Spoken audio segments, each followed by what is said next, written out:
বাংলাদেশ গোপনে তলায় তলায় শুধু যে ভারত বিদ্বেষী মনোভাব বপন করে চলেছে এমনটা তো নয়ই, বরঞ্চ সেটাকে ইমপ্লিমেন্ট করার জন্য ভারতের সঙ্গে এই দ্বৈরথ বা যুদ্ধের জিগিরটাকে বজায় রেখে সাধারণ মানুষের মনের মধ্যে আস্থা বাড়াতে মোহাম্মদ ইউনূস একের পর এক যা পদক্ষেপ নিচ্ছেন, সেটা যে শুধুমাত্রই দুই দেশের সম্পর্কের অবনতি ডেকে আনছে এমনটা নয়, বাংলাদেশের জন্য এটা বিপজ্জনক হতে পারে যখন বাংলাদেশে একটি স্বাধীন সরকার প্রতিষ্ঠিত হবে। কেন এ কথা বলছি? তার কারণ এই খবর যখন আপনারা শুনছেন তখন বাংলাদেশের অন্যতম সামরিক একজন শীর্ষ কর্তা পাকিস্তানের বিমান বাহিনীর প্রধানের সঙ্গে দেখা করেছেন। সেই দেশে তারা এই মুহূর্তে বিভিন্ন আলাপ আলোচনার মধ্যে রয়েছেন। এমনকি নিজেদের সামরিক শক্তি বৃদ্ধির জন্য পাকিস্তানের কাছ থেকে ভয়ানক ফাইটার জেট কিনতে চলেছে বাংলাদেশ। আর এসব দেখে ভারত কোন সিদ্ধান্ত নেবে, ভারত কোন পথে হাঁটবে, বা বিগত কয়েকদিন ধরে সামরিক ক্ষেত্রে ভারত কিভাবে নিজেদের শক্তি বৃদ্ধি করে চলেছে, বাংলাদেশ নামক ভাইরাসকে দমনের জন্য ভারত কি কি অ্যান্টিভাইরাস প্রস্তুত করে রাখছে ভেতরে ভেতরে, সেই গোপন তথ্যগুলো আজকে আপনাদের সামনে দিতে চলছি। আর যদি ভালো লাগে তাহলে আমাদের পাশে থাকতে একটি লাইক, একটি কমেন্ট, এবং যারা সাবস্ক্রাইব করেননি তারা সাবস্ক্রাইব করে আমাদের সাথেও থাকতে পারেন। নমস্কার, ওয়েলকাম টু সিম্পল এজএবিসি। আপনাদের সকলকে স্বাগত জানিয়ে শুরু করছি আজকের অত্যন্ত তাৎপর্যপূর্ণ একটি খবর। প্রথমেই যেটা আপনাদের বলবো সেটা হচ্ছে বাংলাদেশের ম্যাপ।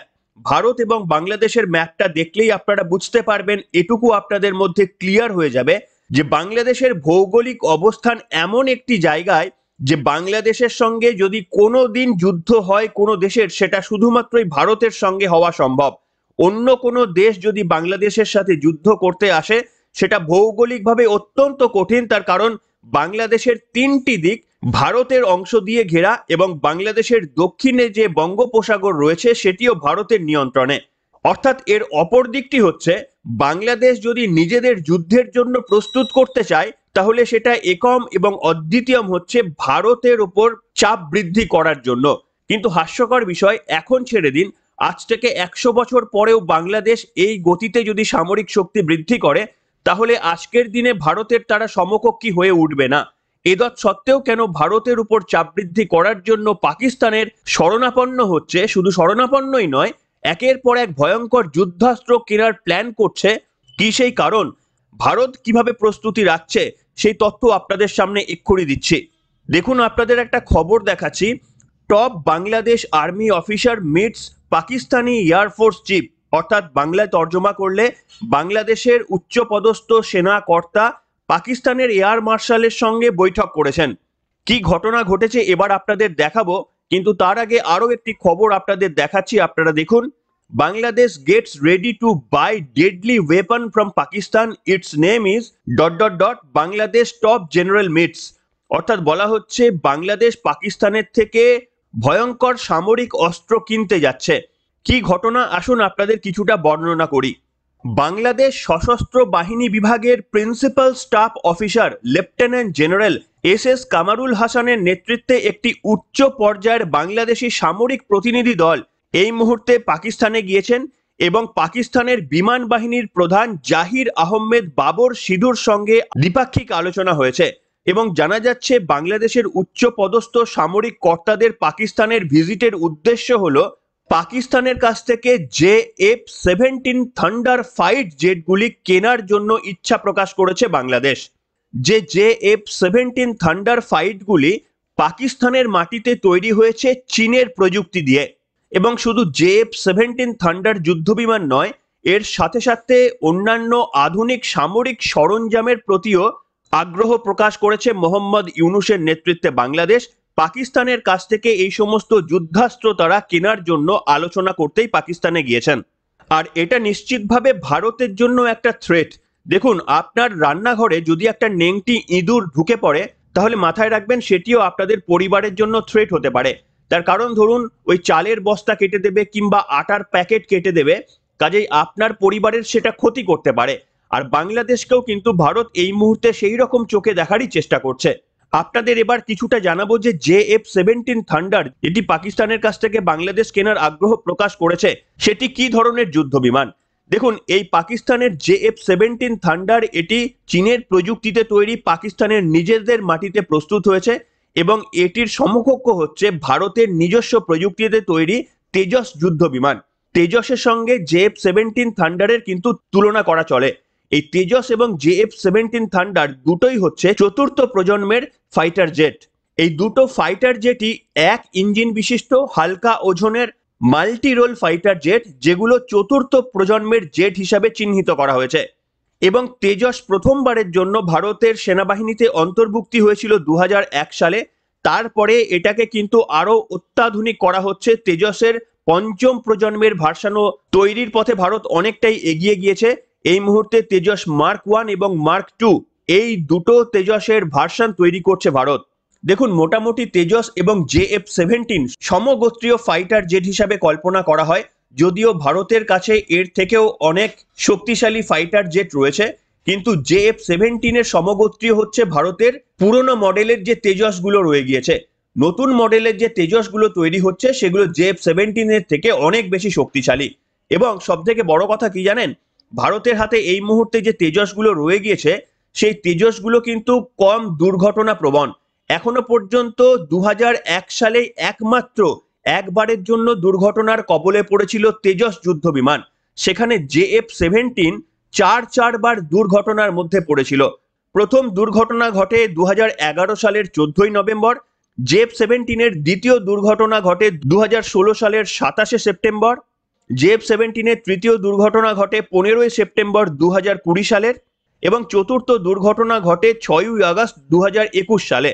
অর্থাৎ কন্টিনিউয়াসলি কিন্তু JF-17 বিপর্যয়ের মুখোমুখি হয়েছে।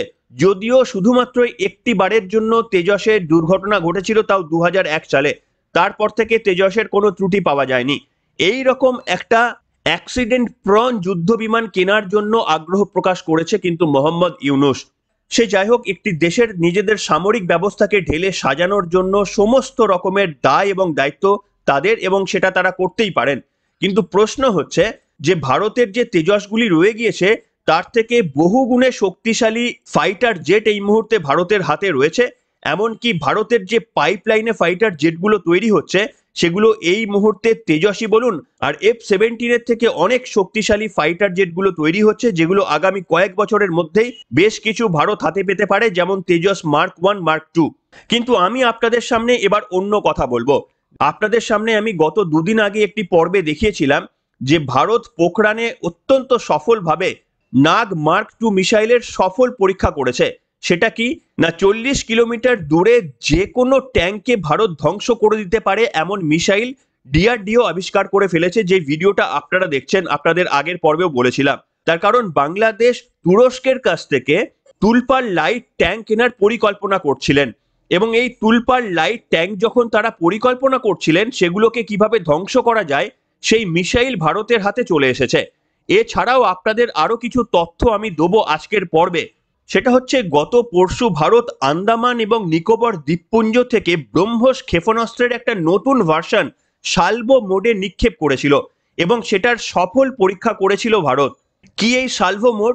সালভো মোড হচ্ছে একই লঞ্চ প্যাড থেকে মাল্টিপল ব্রহ্মস ক্ষেপণাস্ত্র মাত্র কয়েক সেকেন্ডের ব্যবধানে সেগুলোকে উৎক্ষেপণ করা যায় এবং প্রয়োজন মতো সেগুলোকে আইদার একটা লক্ষ্যবস্তুতে কিংবা বিভিন্ন লক্ষ্যবস্তুতে আঘাত করার ক্ষমতা। এটাই হচ্ছে সালভো মোড। অর্থাৎ ধরুন ভারত যদি চায় এই মুহূর্তে ব্রহ্মস ক্ষেপণাস্ত্র দিয়ে একটা তারা বাংলাদেশের রংপুরে আঘাত আনবে, একটা দিয়ে চট্টগ্রামে আঘাত আনবে এবং একই সঙ্গে আরো একটা দিয়ে তারা ঢাকায় আক্রমণ শানাবে, তাহলে এই সালভো মোডটা যদি অন করে দিয়ে ভারত ব্রহ্মস ক্ষেপণাস্ত্র নিক্ষেপ করে তাহলে একসঙ্গে 3টি ব্রহ্মস ক্ষেপণাস্ত্র কয়েক সেকেন্ডের ব্যবধানে সেটা বাংলাদেশের 3টি অঞ্চলকে উড়িয়ে দিতে পারে।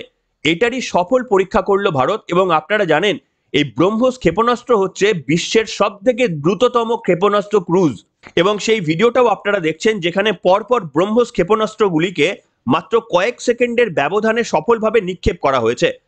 অর্থাৎ একটা সুইচ টিপে মাল্টিপল ব্রহ্মস ক্ষেপণাস্ত্র বিভিন্ন দিকে কিন্তু আঘাত হানতে পারে। আর এটার পর কিন্তু মোহাম্মদ ইউনূসকে ভেবে রাখতে হবে যে সত্যি কি তারা ভারতের বিরুদ্ধে যুদ্ধের জন্য প্রস্তুতি রাখছেন, তাহলে তারা ব্রহ্মসের মোকাবিলা ঠেকানোর জন্য কি কি করতে পারেন, এইগুলো কিন্তু তাদের ভেবে রাখা দরকার। তারা যখন আকাশে JF-17 ওড়াবে ততক্ষণে ভারত ওই সালভো মোডে যদি ব্রহ্মোস ক্ষেপণাস্ত্র নিক্ষেপ করে বাংলাদেশের 3টি শহর 26 সেকেন্ডের মধ্যে কিন্তু উড়ে যাবে। এছাড়াও গতদিনে আপনাদের বলেছিলাম আরো একটি তথ্য দেব, সেটা হচ্ছে ভারত আরো একটি মিসাইলের পরীক্ষা খুব সফলভাবে উত্তীর্ণ হয়ে গিয়েছে, সেটার নাম হচ্ছে ভার্গবস্ত্র। এই ভার্গবস্ত্র হচ্ছে পরশুরামের একটা অস্ত্র ছিল এবং অর্জুনের সঙ্গে যুদ্ধের জন্য পরশুরাম এই অস্ত্রটি কর্ণের হাতে তুলে দিয়েছিল। সেই ভার্গবস্ত্র মিসাইলটি ভারত গতদিনে সফলভাবে পরীক্ষা করলো। কি এই ভার্গবস্ত্র মিসাইল? না, 6 কিলোমিটারেরও বেশি দূরে ছোট ছোট ড্রোনকে শনাক্ত করতে পারবে এই ভার্গবস্ত্র মিসাইল এবং এক বা একাধিক ছোট ছোট ড্রোনগুলিকে, যে ড্রোনগুলো নিরাপত্তা বিঘ্নিত করতে পারে, সেই ড্রোনগুলোকে একসঙ্গে হামলা চালিয়ে এই ভার্গবস্ত্র সেগুলোকে নিকেশ করে দিতে পারে। এই রকম একটা ব্রহ্মাস্ত্রের সফল পরীক্ষা করলো কিন্তু ভারত, আপনারা দেখতেই পাচ্ছেন। দেখুন, বড় বড় যুদ্ধাস্ত্র সেগুলোকে আটকানোর ব্যবস্থা রয়েছে, কিন্তু এখন যে সমস্ত ছোট ছোট ড্রোন বেরিয়ে যাচ্ছে সেই ছোট ছোট ড্রোনগুলো খুব সহজে রাডারের ফাঁক গলে বেরিয়ে যাচ্ছে এবং তার জন্যই ভারত গতদিনে সফলভাবে ভার্গবস্ত্র এই ক্ষেপণাস্ত্রের পরীক্ষা করেছে, যেখানে একদম মাছির মতো যদি ছোট ড্রোন হয় সেগুলোকেও 5-6 কিলোমিটারের আগে থেকে গুলি করে খতম করে দেওয়া কিন্তু সম্ভব হবে। সেই প্রযুক্তিরও গত 2-1 দিন আগে ভারত সফলভাবে পরীক্ষা করেছে এবং তাতে ভারত সাকসেসও পেয়েছে, সেই ভিডিওটাও আপনারা দেখলেন। এই রকম ভাবে ভারত কিন্তু প্রস্তুতি নিচ্ছে। কাজেই আপনারা ভেবে দেখুন যে এই রকম একটা শক্তিশালী দেশ ভারতের সঙ্গে হাস্যকর বাংলাদেশ কয়েকটা JF-17 কেনার উদ্যোগ নিয়ে ভারতের বিরোধিতা করে কার্যত তারা ভারতের সঙ্গে দ্বিপাক্ষিক সুসম্পর্কটা নষ্ট করার চেষ্টা করছে এবং বিশেষ করে ভারতের চিরশত্রু পাকিস্তান বলেই এখন ভারত মনে করে। বাংলাদেশকে এখনো পর্যন্ত ভারত শত্রু বলে মনেও করে না, বাংলাদেশকে পাত্তা দেওয়ার প্রয়োজনও বোধ করে না। কিন্তু ক্রমাগত যদি পাকিস্তানের সঙ্গে সখ্যতা বাংলাদেশ বজায় রাখে তাহলে বাধ্য হয়ে আমরা যেমন অনেক ক্ষেত্রে না চাইতেও রান্নাঘরে ইঁদুর আসলে যা ট্রিটমেন্ট করি, বাংলাদেশকেও কিন্তু সেই ট্রিটমেন্টের মুখোমুখি হতে হবে। তাই বাংলাদেশের নাগরিকদের উচিত অহেতুক ভারতের বিরুদ্ধে জিগির না তুলে আপনারা যদি ভারতের সঙ্গে সখ্যতা বজায় রাখেন তাতে আপনাদের ফ্যামিলি, আপনাদের দেশ সুরক্ষিত থাকবে। সে যাই হোক, এটা তো আপনাদের সিদ্ধান্তের উপর ডিপেন্ড করবে না, আপনারা যাদের ক্ষমতায় আসবেন তারা কি সিদ্ধান্ত নেন তাদের উপরই ডিপেন্ড করবে। কিন্তু শুধু আপনাদের এটাই বলছি যে ভারত যেভাবে সামরিক ক্ষেত্রে শক্তি বৃদ্ধি করছে, গত দিনে আপনাদের সামনে খবর দিয়েছি যে একই সঙ্গে ভারত একটা ডেস্ট্রয়ার, একটা ফ্রিগেট এবং একটা সাবমেরিন নিজস্ব প্রযুক্তিতে তৈরি, ভারতের মাটিতে তৈরি 3টি যুদ্ধ জাহাজ, অত্যাধুনিক যুদ্ধ জাহাজ ভারতের জলবাহিনীতে তারা কিন্তু যুক্ত হয়ে গিয়েছে একই দিনে। এটা ভারতের ইতিহাসে নজির। একই সঙ্গে একটি ফ্রিগেট, একটি ডেস্ট্রয়ার এবং একটি সাবমেরিন একত্রিতভাবে যুক্ত হয়ে গিয়েছে। কিভাবে ভারত নিজেদের শক্তি বৃদ্ধি করছে আপনারা 2025 সালটা একটু লক্ষ্য রাখলেই বুঝতে পারবেন। সামনের দিনে আরো কত কি যুদ্ধ সরঞ্জাম ভারতের সেনাবাহিনীর হাতে আসতে চলেছে সেটা জানতে গেলে আমাদের চ্যানেলকে ফলো করুন এবং বুঝতে পারবেন যে কোন জায়গায় আমরা নিয়ে যাচ্ছি ক্রমশ আমাদের সামরিক শক্তিকে। সেখানে বাংলাদেশের মতো এত একটা অনুন্নত দেশ, যারা ভারতের সঙ্গে সুসম্পর্ক বজায় রাখলেই যাদের উন্নতি হওয়ার তবু কিছুটা লাভ ছিল, ভারত যাদেরকে ভাইয়ের মতো প্রোটেক্ট করে এসেছিল, তাদের বিরুদ্ধেই অনৈতিকভাবে এই ধরনের যুদ্ধ জিগির তুলে বাংলাদেশ কার্যত নিজেদেরই বিপদ টেনে আনছেন। এবং আপনাদের গত পর্বে শুনিয়েছিলাম ভারতের যিনি সেনা প্রধান তিনি এই মুহূর্তে মোহাম্মদ ইউনূসের এই গভর্নমেন্টকে স্বীকৃতি দেয় না, যেমন তালিবান গভর্নমেন্টকে ভারত স্বীকৃতি দেয় না। তাই বাংলাদেশের পরবর্তী নির্বাচন হয়ে যখন স্থায়ী গভর্নমেন্ট আসবে তারপরে কিন্তু ভারত কোনো রকমের সিদ্ধান্ত নেবে যে বাংলাদেশের সঙ্গে ঠিক কোন পথে যাওয়া যায়। আর ততদিন পর্যন্ত অন্তত বাংলাদেশকে খরচের খাতায় ধরে রেখেছে ভারত।